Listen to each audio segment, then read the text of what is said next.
Welcome to Monday with Masami. It's December 14th, and it's year 2020 still. So we're still here. I'm good to go. I think there's still some things to sort out. So I'm excited to have a couple more weeks of time to kind of work on yourself. It's a great time to look into this topic of hide and seek that I emailed all of you about. And I'm kind of excited to explore that today. And hopefully everyone had some chance to look at that email and start thinking about it, because I'd love to hear from all of you about this as I start to share today. And then I hope it'll trigger what you're hiding and what are you seeking and what's this hide and seek game that you've been playing. And some of you have heard of the reference maybe of hide and seek from Alan Watts. And I don't know if all of you know about Alan Watts, but if you don't, I highly recommend you listen to his recordings. He did some amazing series of recordings in the 60s. So he's no longer with us, but his knowledge and inspiration and these ideas are a great way to remind yourself that it's good to be alive. And hide and seek is something that we'll talk a little bit more about it, but he brings up this topic of what's hiding and what's seeking and what is this game we play called human beings. So I'm gonna pause for a moment because I wanted Chris to do the announcements. You want to do the announcements of the fact that we've created a page on our Teachable? You want to do that first? Of course. Yeah, for those of you that just completed, well, hello everyone, first of all. My manners are slipping. We don't do this for 3 weeks and we forget to say hello. So welcome back. And for those of you that just completed the 4Bs course, if you hadn't seen the message that came out earlier, just know that there is a final section that you can leave your thoughts, comments. If you'd like to leave a testimonial, that would be the place to do that. And we would certainly welcome all of that feedback from you. So please do so if you haven't had a chance to see that yet. That's the main announcement. I don't know if I have any other ones.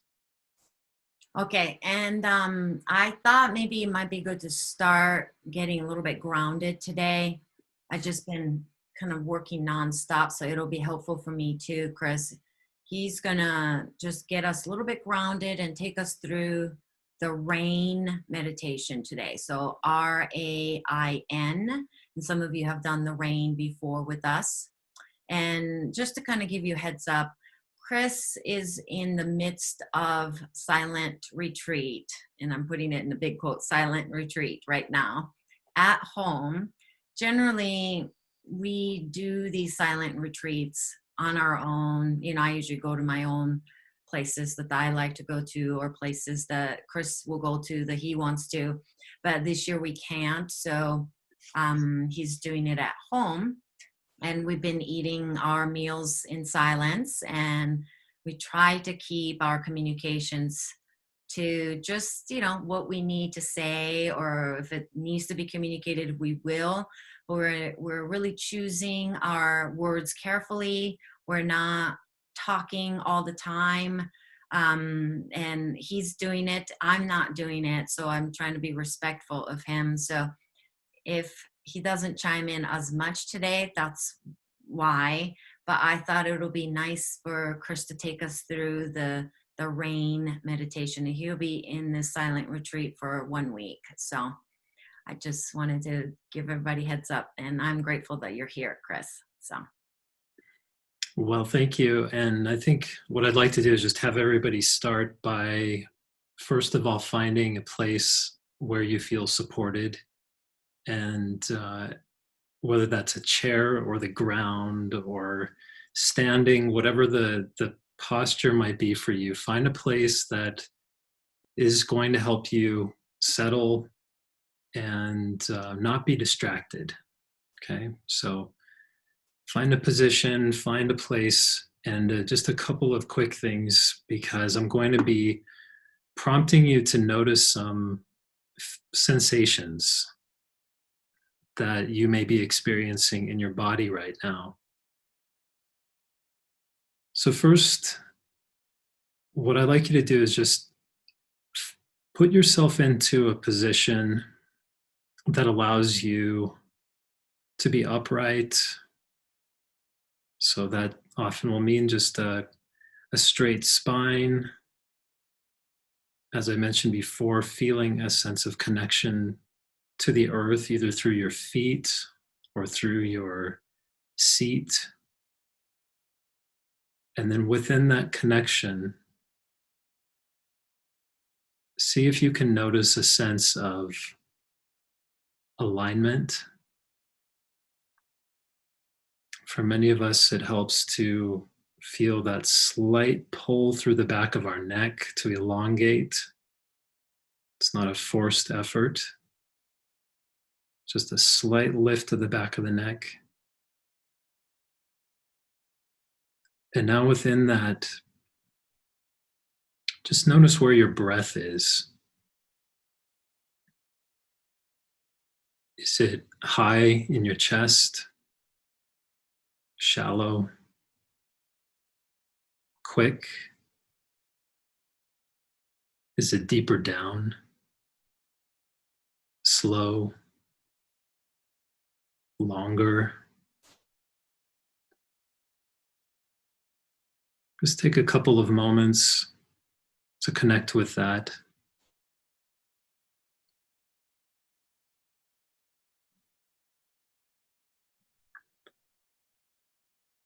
Often you can do this with your eyes open or closed, but for this time, why don't we all close our eyes?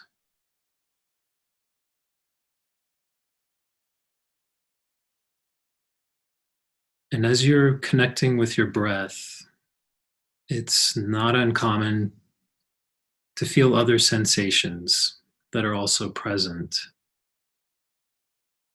Could be a tension, tightness, pain of some kind.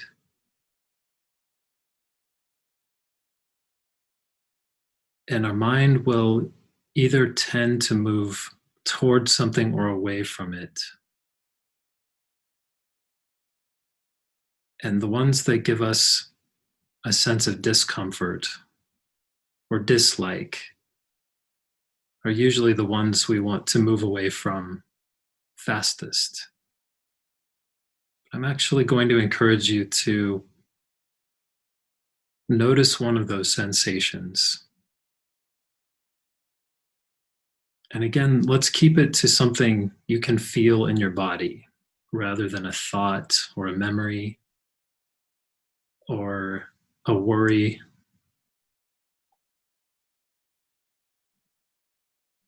And once you can feel that sensation,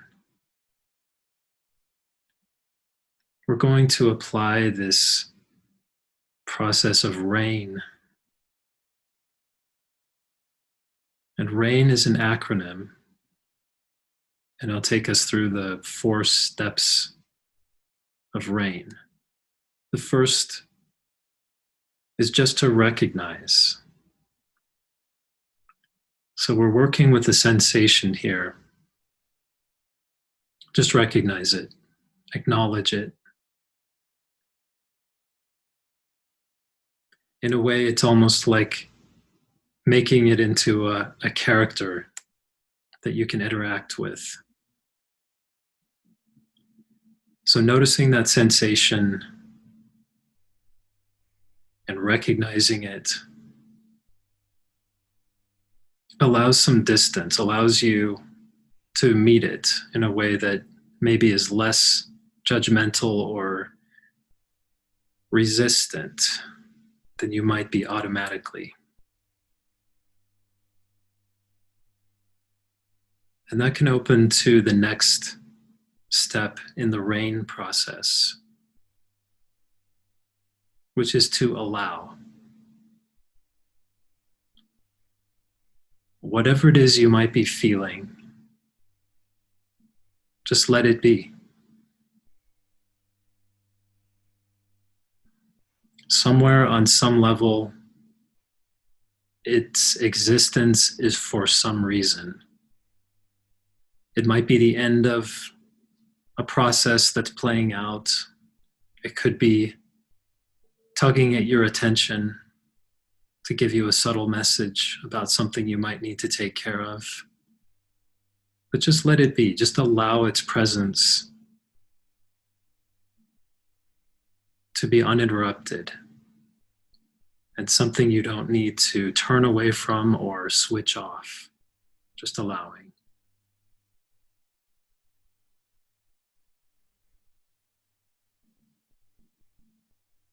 And in that allowing space, notice your breath again. See if it's moved. Notice how it's changed from when we started. See if you can detect a softening quality to it as you recognize and allow this sensation, which also may be already beginning to change. And the third step of rain, which in a way we've already started, is to investigate this sensation, to become curious about it with a sense of kind and open curiosity.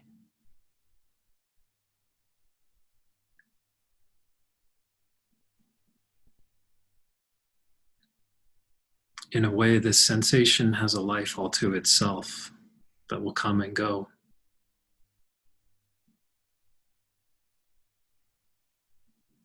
So just give it your kind attention.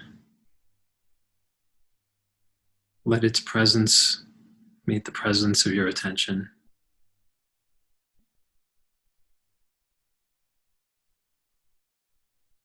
And noticing what you can about this sensation, this experience unfolding. Let's go to the final, last step of rain,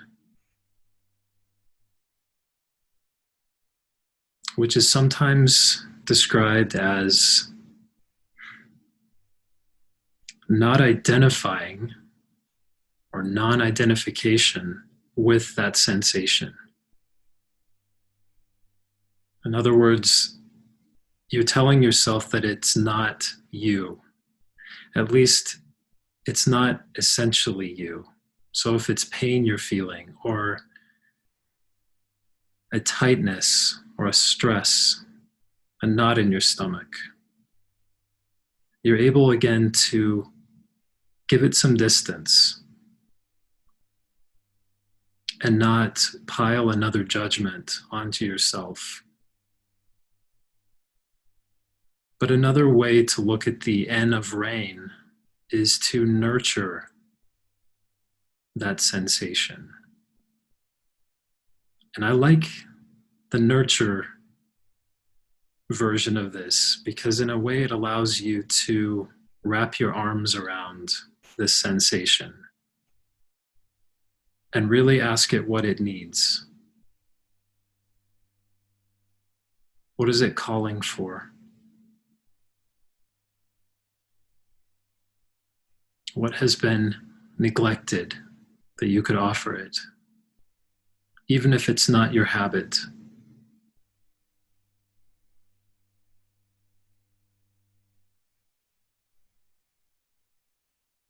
So with those four pieces together, rain, recognizing, allowing, investigating with openness and kindness, and nurturing the sensation, the experience, to find out what it has to teach you and what you can give back to it. Just come back to your breath. See if you've been able to soften the edges of whatever the sensation was. And know that this can become part of your toolkit anytime you need it.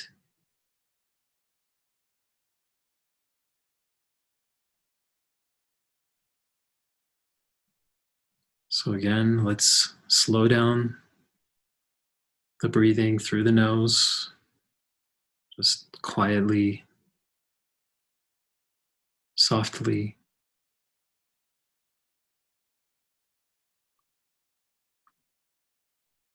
And as we bring our attention back into this space together, also bring your awareness to what is it that we're hiding? What is it that we're looking for? What do we hide from ourselves? And how can we learn to be finders, not just perpetual seekers?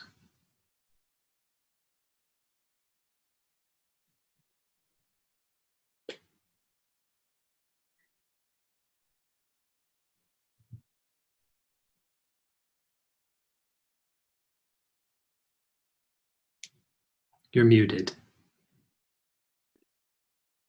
Thank you. I feel so much more just settled in my space. So thank you for doing that.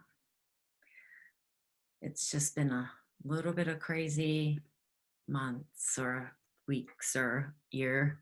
So I needed that rain to remind myself to be okay where I'm at, and to not judge myself and not to rush through, and having those pauses. And Frankl, the Viktor Frankl, wrote a book about pause. And I've been just reminded of the importance of pauses during this holiday season. And, in the United States and rest of the world too, even growing up in Japan, we didn't celebrate Christmas in Japan as a whole, but New Year's is a big time celebration for cooking and running around. But I am trying to come back to the place of pauses, because that's when you can encounter the still quiet voice that is within you. And that's how divine connects with us. So, I think it's been good that first I thought, why is Chris choosing this week to do the silent retreat? But it's a good thing that he's doing this, because it does pull me back into my own pauses and quiet. And I don't have to utter everything I think in my head like a little kid. Sometimes I get that way. I don't have to speak everything, that I can actually kind of sit with my own thoughts too. So thanks for doing that. And today I wanted to kind of go back to what I wrote in the email that I sent out yesterday about the notice of this Monday with Masami today. And, as many of you already know, today's the new moon. It's a solar eclipse. It's a very powerful time to be alive on this earth. And I don't know any of you felt that energy shift last night, but I got up close to I think maybe I was up 3 times physically to go write things down. And I showed it to Chris this morning, how much I had written in the middle of the night. And then I was up multiple times, could not really get to good sleep. But I have full of energy today, so I know that shifts were really impacting me. But I wanted to talk about the word eclipse a little bit. And as many of you know, I love looking up the origin of the word and getting to know what this means, not just astrologically or cosmically or, star systems and all that. But I love looking at words and seeing what the ancient Greeks and, Latin words, what do they mean by that? And, one we're very much aware of, it's that fail to appear or obscure or block out. So it means to hide. But also eclipse also means that it's losing or having lost significance, power, or prominence. So this is when I started to think about what are some of the things in my life particularly through the year 2020, that I've realized, and I'm asking this to all of you, and I would love to see what you think and put it in the chat, that there's certain things that have lost the significance or the stronghold in your mind or in your perceptions, or you used to think that that was so important in your life, but it no longer has that power over you. And I think this year's been an amazing year to really pay attention to what had been something that was holding your success or holding you from moving forward or holding you from forgiving a person, or there's something that's been holding you back that I know all of you had to face that. So today is extremely significant. This week is significant because this residual energy of us really getting to know what is it that I'm losing or having lost, that what has lost that power over me. It could be your self-judgment. It could be self-criticism. I don't know exactly what it is for you, but I've been thinking about that. So the eclipse is pointing to us that the something is leaving, that we've been hiding. And I mentioned about my neighbor boy coming over to our yard to hide for his hide and seek game that he was playing with his friends from the neighborhood. And, I was just like, why are you hiding in my yard? But that was a reminder for me to say, what am I hiding inside? And what am I hiding from? So it's a great reflective time is this month, this month, but particularly this week. And with the new moon energy today, is to go into the stillness, into the darkness, even the shadow side of your archetypes, to see what is in the shadow that needs to come out or what needs to be let go of. And so I started asking some questions to myself, like, what is it in my life that I'm still hiding or hiding from? What are my beliefs, behaviors, patterns, outmoded archetypes? Because you don't always have to have all the archetypes that you used to live with. You get to kick some of them out or retire them or move them beyond your household. So you're not stuck with the archetypes either.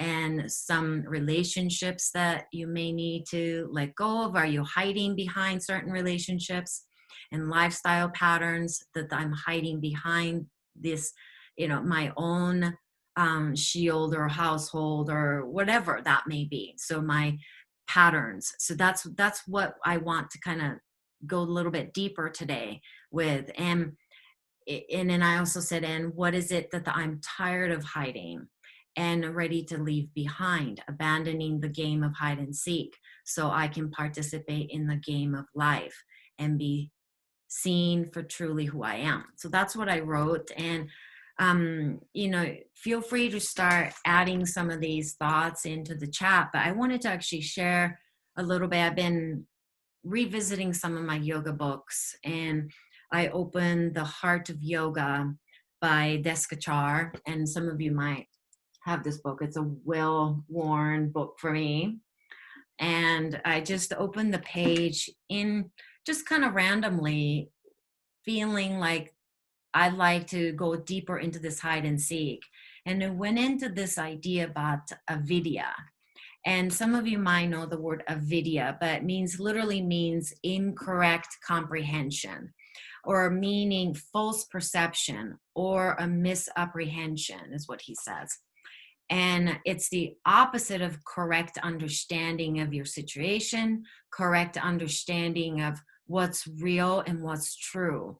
And I think this is the week that we really want to look at what is truly true for you. Not what's true for others, but what is true for you. Maybe for some of you, what's true for you is that you need more rest.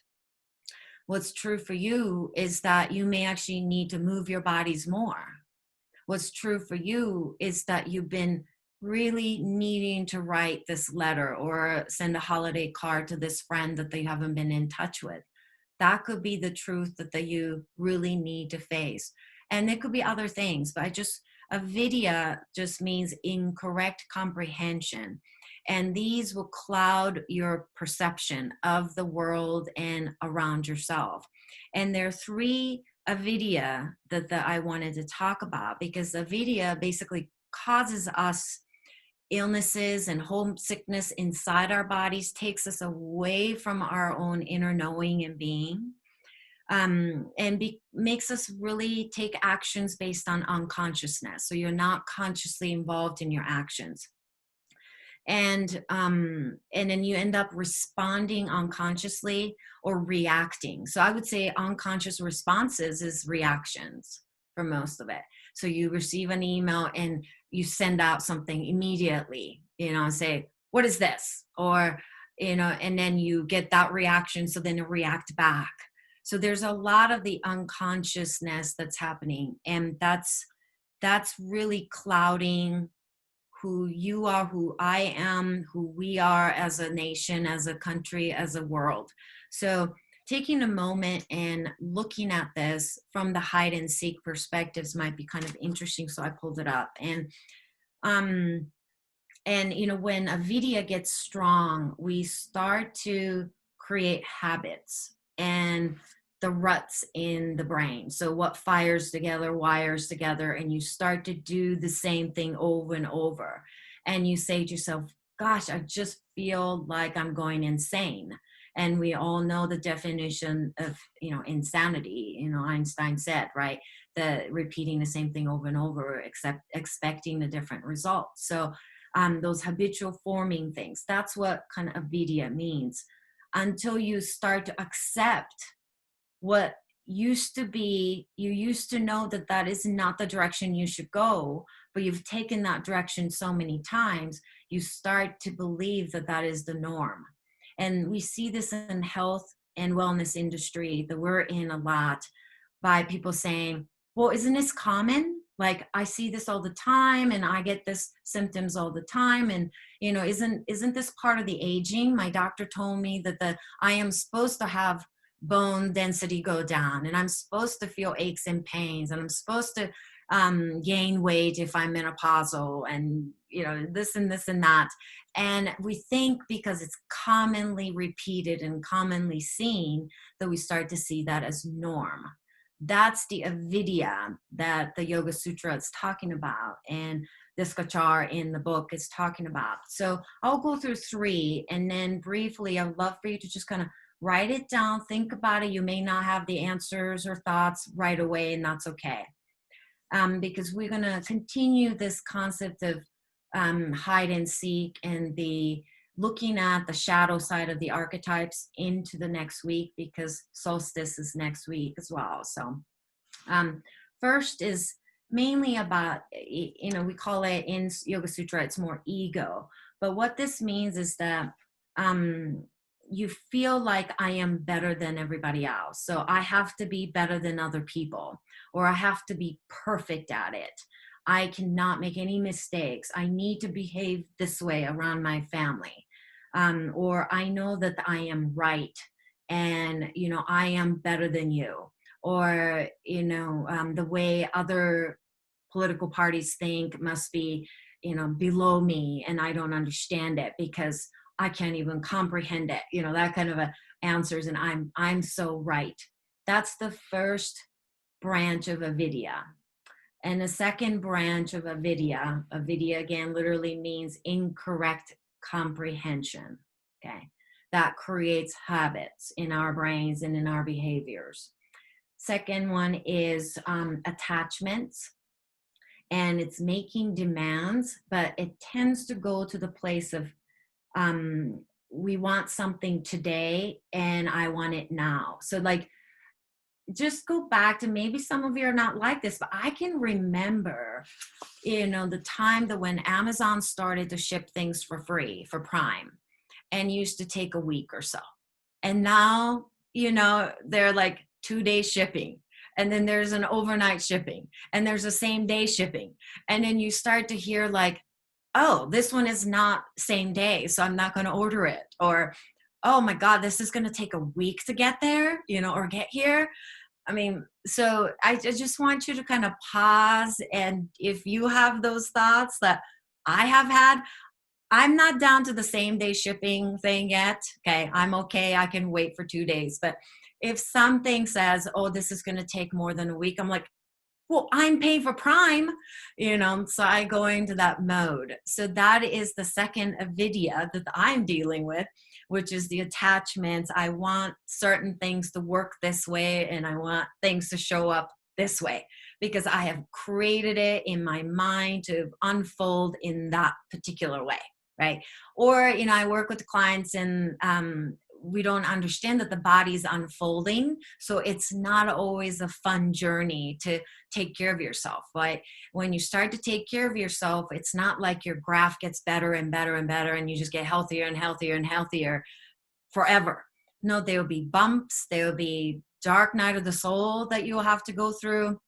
There will be some Herxheimer reactions when you're having healing reactions because there are certain things you're doing that is maybe not in the right order, or maybe you pushed it too much in a cleanse or so on and so forth.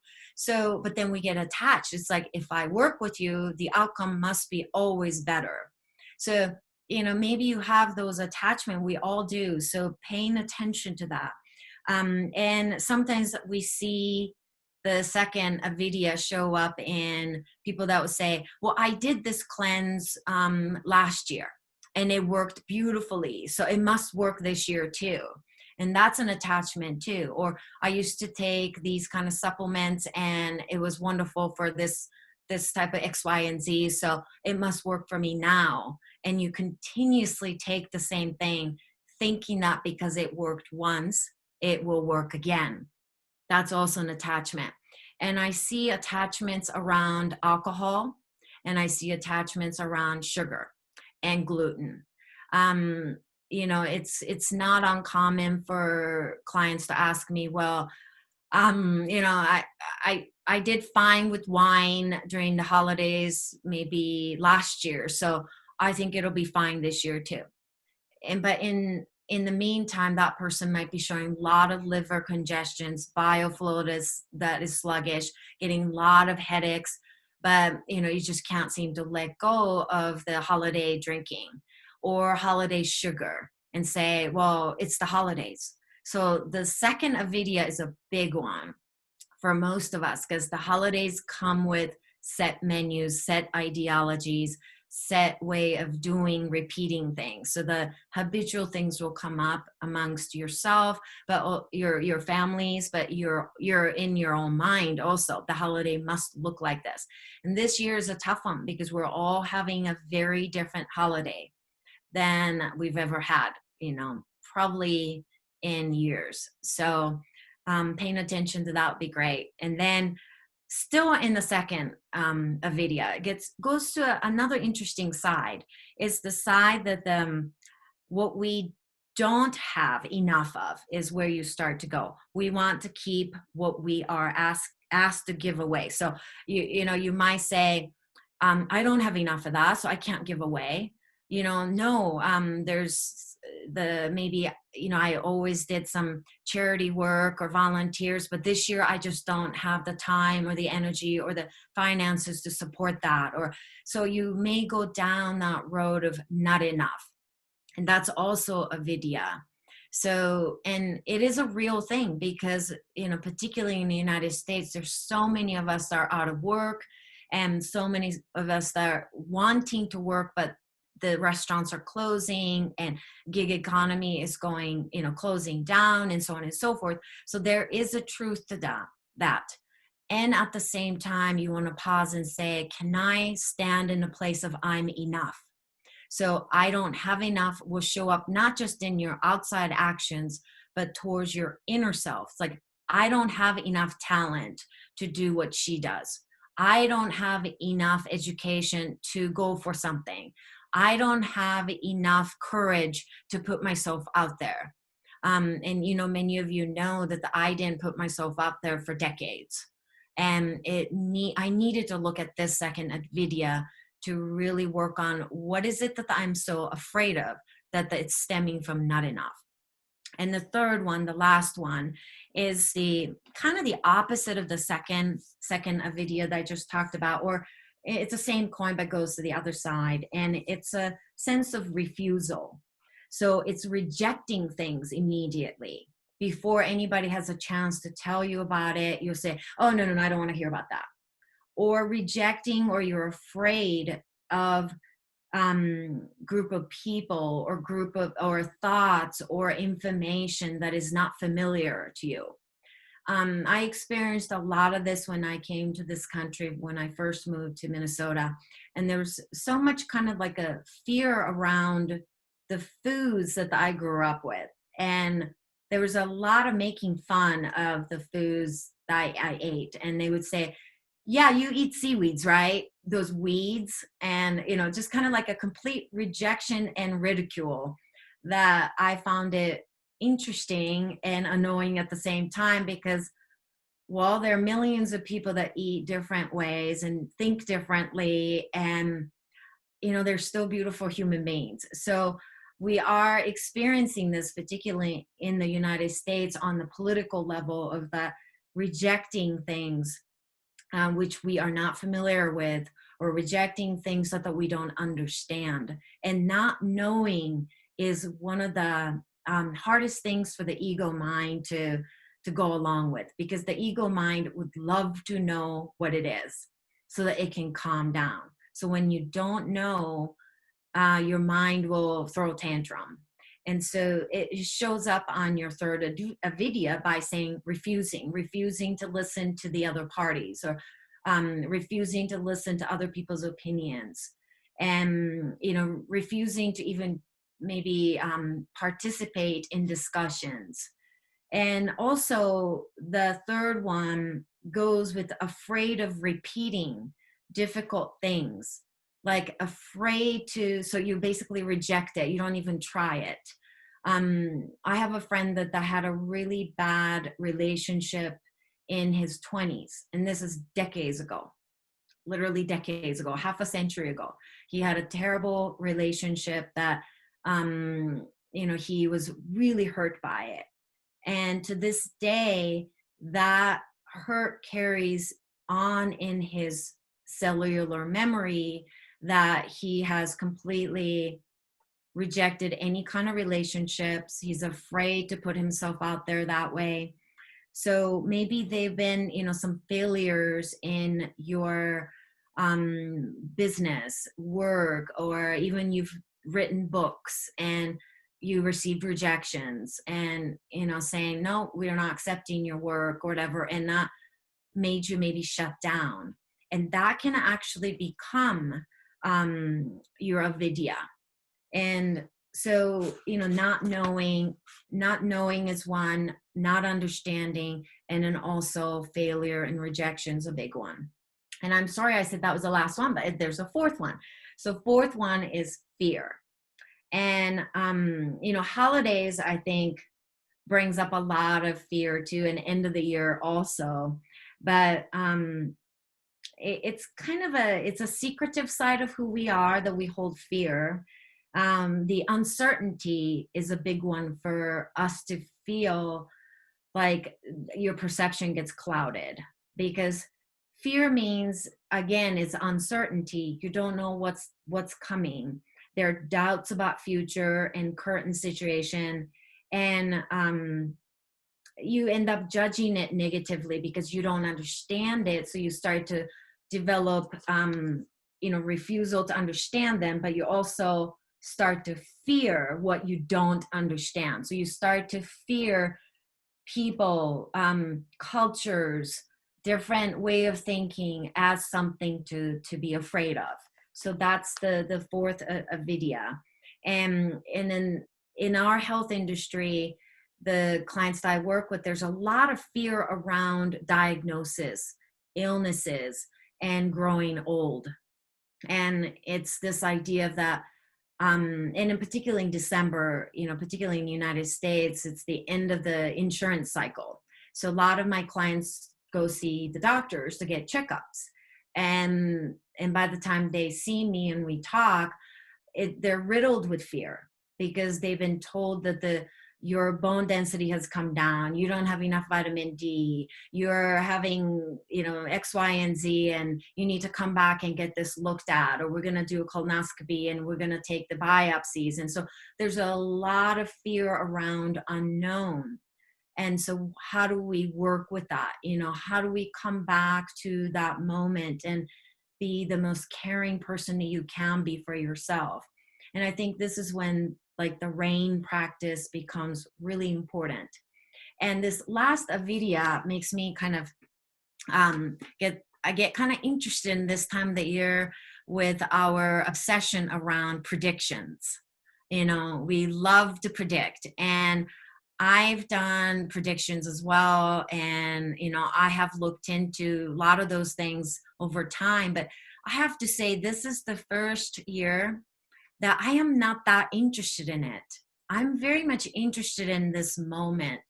And that's something that I recorded for December energy checkup. So if you haven't listened to my energy checkup, it's up on my website as well as YouTube, and it's free. So please feel free to watch it. But this is the first time in a long time, maybe since I was a little kid, that I am not that interested in what's to come and, who's got the right predictions and where the star systems are. It's just, I'm more interested in what is my inner knowing saying about this moment, and how do I show up to this moment?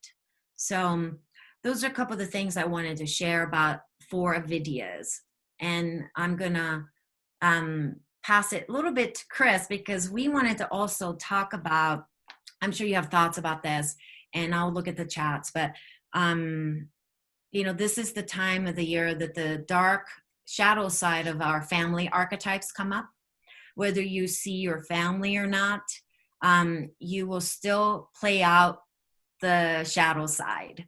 And I think some of us, and many of us on this call, may be the ones that kind of carry the shadow side of the other family members' archetypes also. And you may become the scapegoat, or you may be blamed for certain things, or bullied in a family member, dynamics and things like that. So this is very important that you start to find, what am I playing into? What are some of the shadow sides of the family dynamics that are starting to come back and come into my psyche right now as we enter towards a little bit more heart of Christmas and then New Year's. So I will pass it to Chris for a moment here.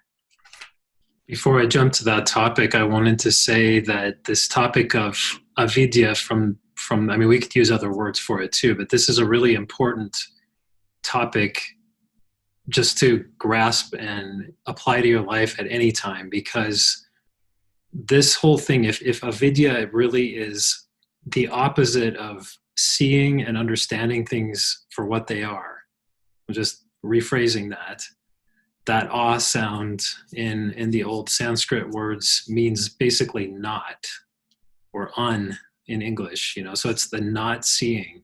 It's the opposite of seeing things clearly. This is also a dynamic that will get right in the way of learning. So if you feel like you're stuck, if you feel like you're not able to change direction or move forward in your life, look very closely into these concepts of avidya that Masami just introduced, because when we're caught in this, the way that we carry on, the way that we believe things to be, which is based on essentially our interpretation only, without a willingness to bring in other perspectives, that is a just straight on block to learning new things, to having access to new ideas, new information, new ways of moving, new ways of thinking. And we can't get around that just by studying more, reading more books, taking more courses. We really have to address this head on. And so I'm going to jump to back to this this family archetypes, because one of the things that stirs this up is not only the the coming of the holidays, which, as we know, they may have positive or negative or even neutral feelings for each of us, depending on who your family is. But I was just having a conversation with a close friend of mine in the UK who's a very experienced psychotherapist. He's been doing it about almost 40 years. And we were having a conversation over the weekend about some of the dynamics in our families. And I was mentioning some of the dynamics in my family of origin. And in my case, I've mentioned before that, I've had some very serious accidents or injuries in my life. And that was something that was a big part of my childhood, was being injured, being in and out of a hospital or an emergency room with a brain injury of some kind. That happened several times. But what he pointed out to me is, he said, families are like a human body. And this is what I wanted to share. Families are like a human body, and every member of the family has a function to play, just like every part of the body has a function to play. And so what he said to me is, by you being the one who was always hurt, always injured, what that allowed everyone else to do is to essentially make you the one to carry the shadow for the family, to carry the pain, to carry the injury, to carry the sense of being broken. And so having that as a way of understanding the dynamics of my family, it really shook me up a little bit too, because there are patterns that continue to extend for years and years that don't really have a logical explanation until you start to look at it and unpack it from these bigger archetypal kinds of patterns and see that there's a kind of a dark underbelly that is at play with some of the relationships and dynamics. And so one of the things that also in coming into these family dynamics and the holidays and the new moon and all these celestial conjunctions and the solstice and the darkest night of the year and the cold, all these things, this is mainly for the northern hemisphere, and in the south you're coming into summer, but it still is a balancing of these energies. And it's an opportunity for us to really, really look at what is the thing that we want to let go of, that either we've been hiding from ourselves, that somehow we've been playing out because we aren't aware of what it is or what power it has over us. Okay, so what is it that we need to let go of at this time? And so think about this in terms of something needing to die so that something new can come to life. That's really the time of year that we're in.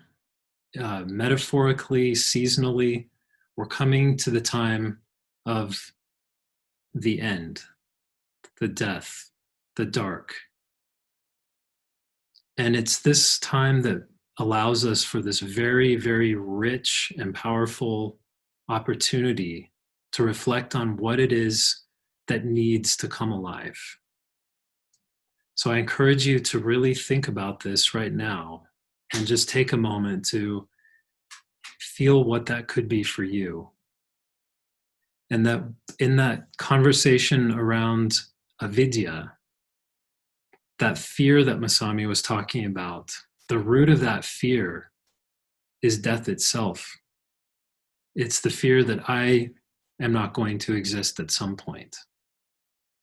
But I'm going to read one quick thing, because ultimately this fear around the change and the dark and what we don't know is the fear that we're going to lose who we are. I opened up one of my notebooks and it just fell open on this page. I wrote this several years ago, just after a conversation I'd had with somebody. And what I said is, the sense of me is like a stain left from spilling a really delicious meal on my clothes. The stain remains, but fades with time. Sometimes it causes embarrassment, discomfort, feelings of being judged. But ultimately, even the garment bearing that stain dissipates and is gone. And I don't bring this up to depress you or scare you or anything like that. But there's a real sense of, to me, wonder at this unknown, at this time of year, as we come into this dark. And I want to just share this other piece about the darkness. Some of you may have heard this before from me. I've mentioned it on one of these calls before. But I want you to think about the darkness as the light that you can't see. Okay, just think about that. The darkness is the light that you can't see. That's how I put it into words, but I certainly didn't invent that idea. It's been around for a long time. So if you imagine that what we can see is essentially like a tunnel. We have these blinders and we have this way of looking that's habitual. And in effect, anything that's outside of those, the tunnel vision that we're creating is dark to us. And yet, if we just move our hands away, it's there. And so there's this sense of the dark and the unknown that can be intimidating and frightening and overwhelming. But it's only because we don't know what it is. We don't know what it has for us. So I want you to just sit with that for a moment.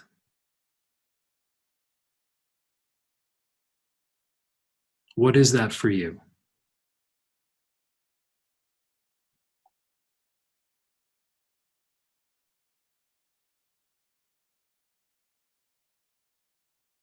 Can you feel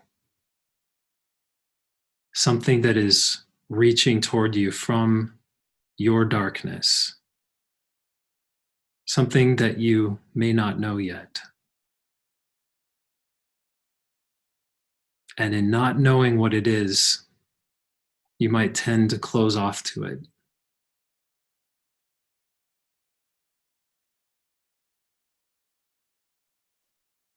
So I'm going to bring us back full circle to where we started with the rain meditation, which is to come back into your body. And when you feel that dark light, see if you can find a place where you feel it in your physical body. See if you can breathe it.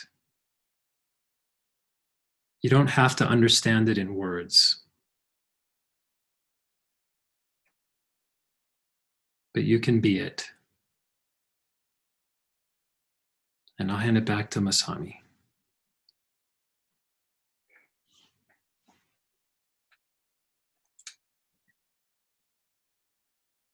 Thank you, Chris.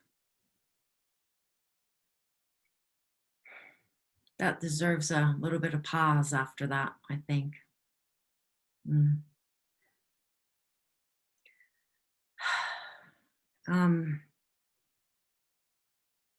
I think the topic of Avidya came to me. I had not opened that page in years.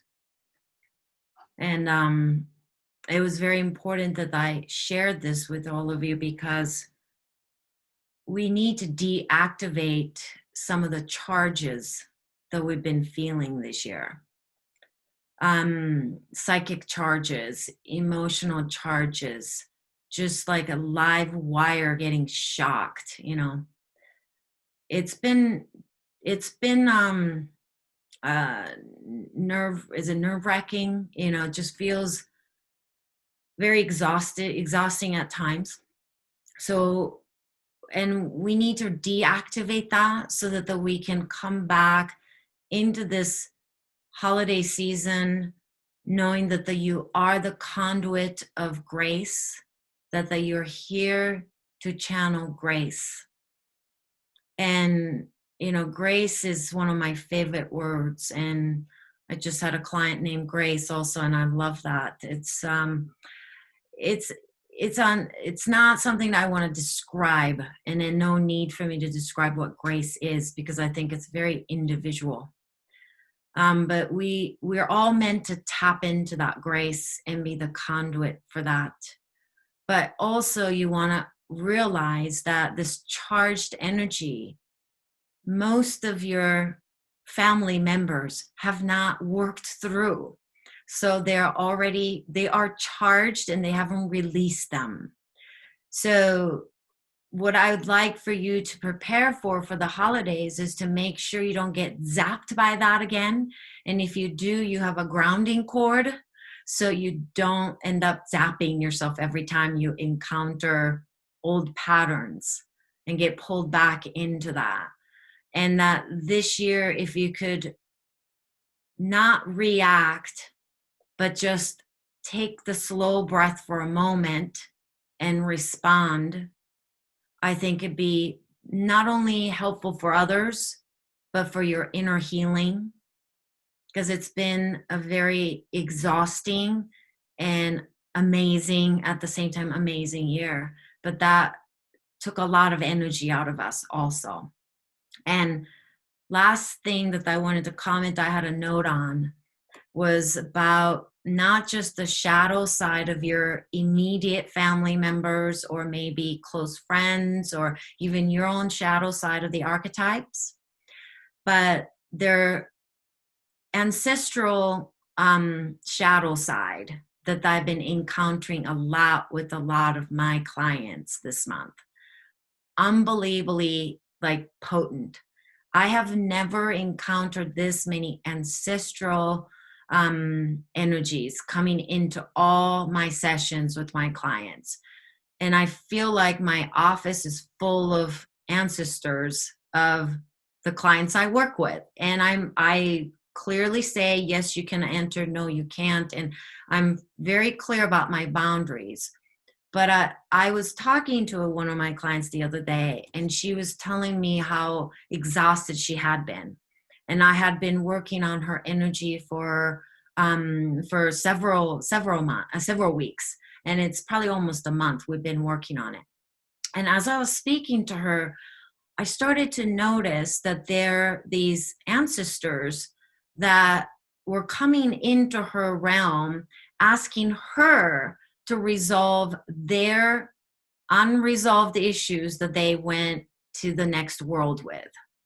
And I've mentioned this in the liver and bile class that I taught recently, that when you leave this earth, how clean and cleared out your liver is going to determine how you basically leave this earth. So if you want to have a clean departure from this earth, you need to clean and work on your liver and gallbladder. And so when I was in the room across the Zoom with this person, I felt lined up ancestors behind her that were asking her to process their stuff that they didn't process while they were here on this earth.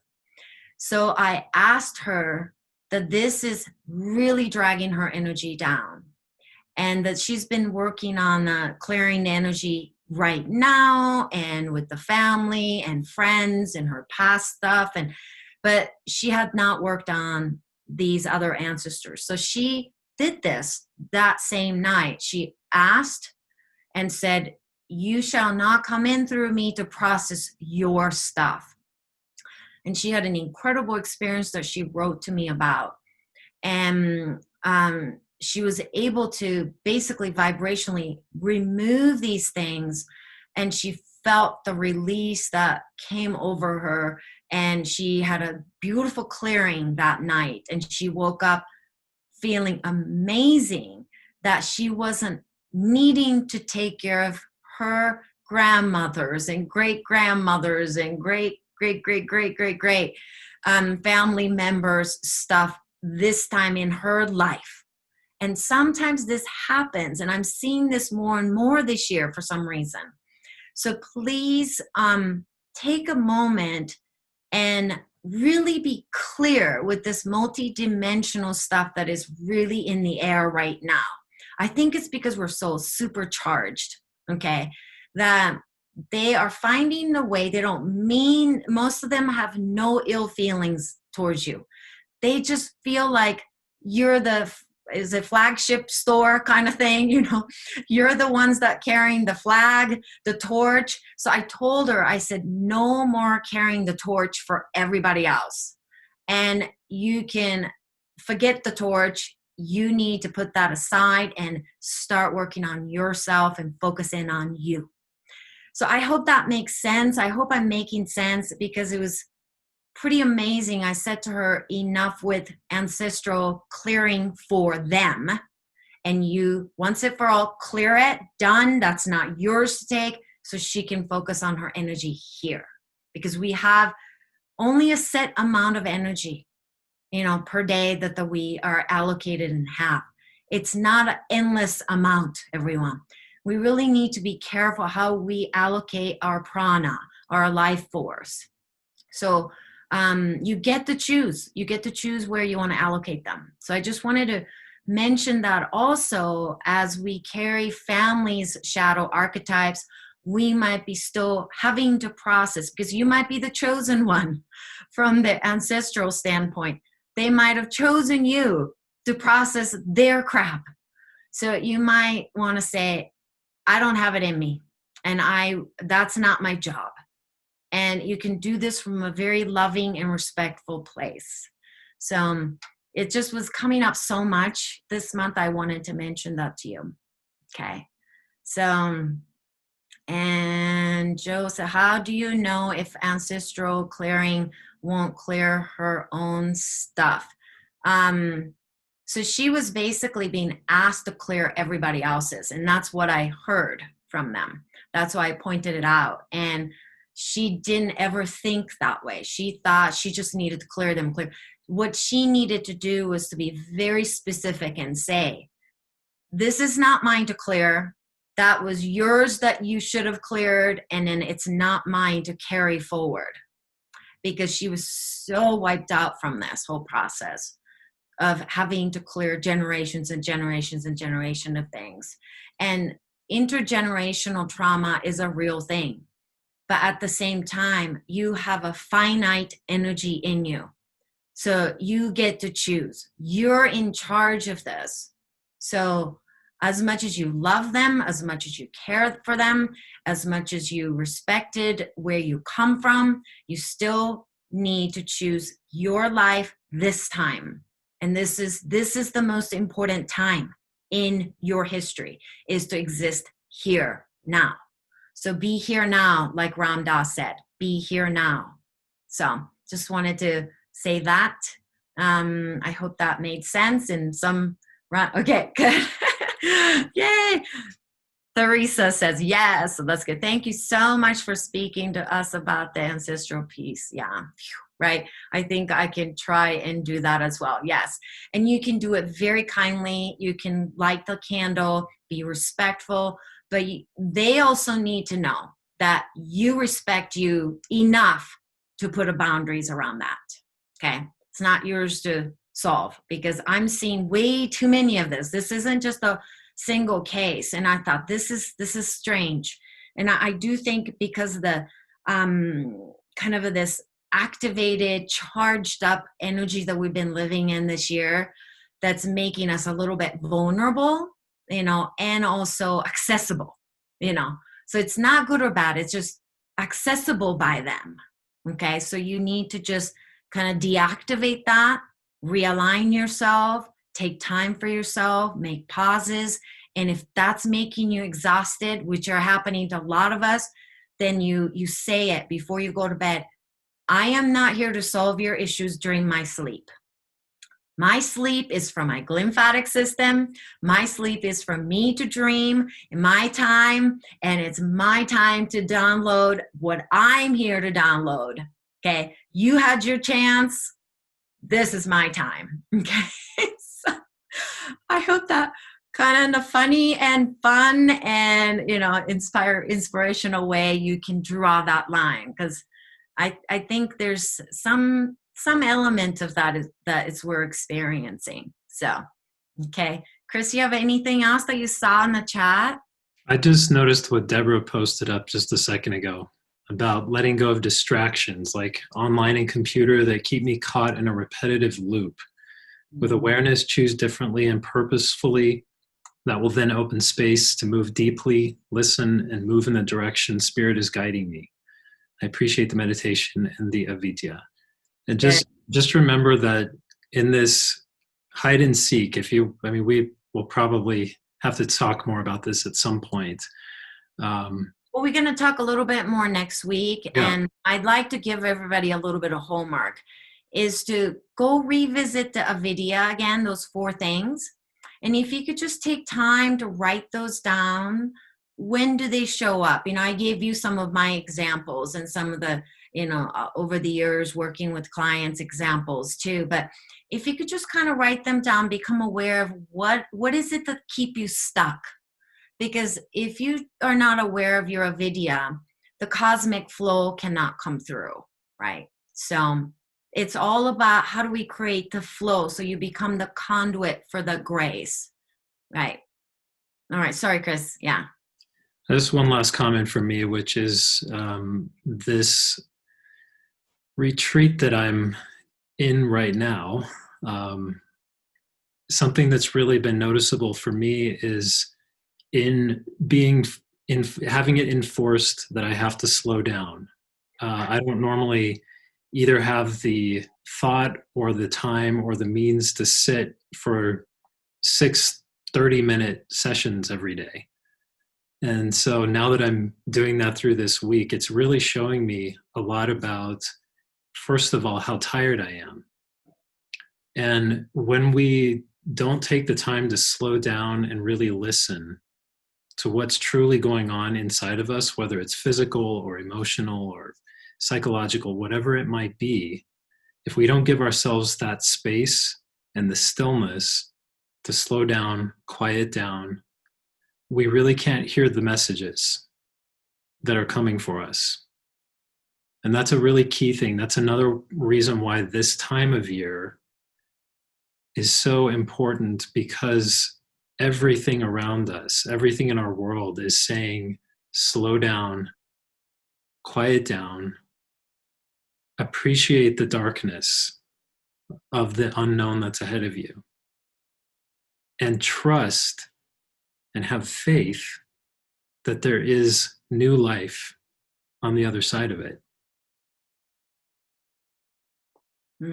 So, and the last thing is, I just read a quote this last week that was, patience is having patience with patience. And we need that too.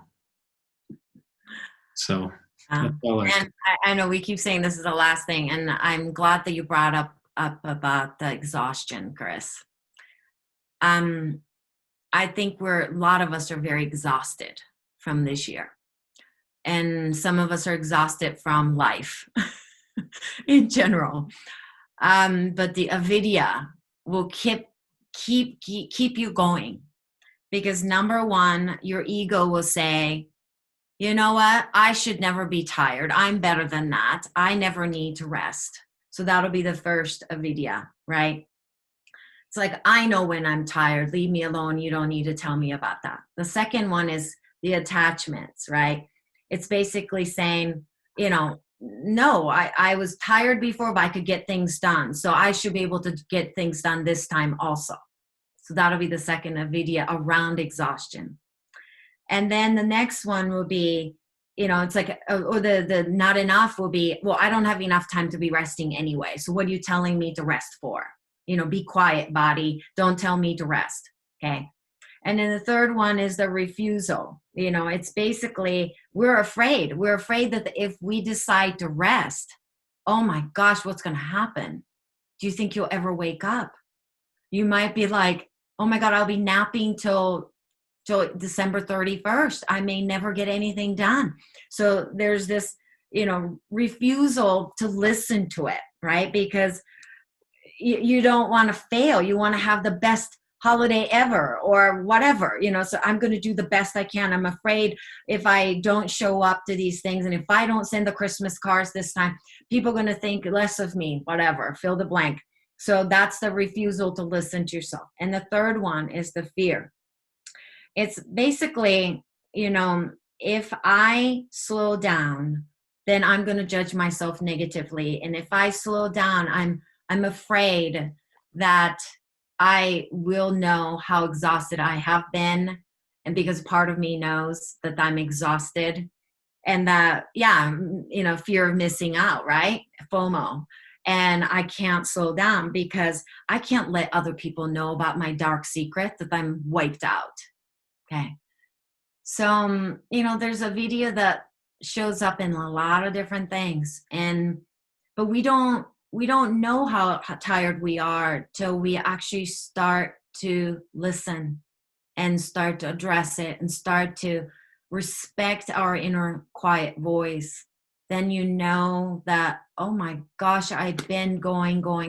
I have been looking at websites nonstop. I have signed up for too many things. I am still on Masami's call. I should get off. Okay, so things like that. Okay, you will start to notice that you're actually so wiped out. And I think many of us are. So just get real with it.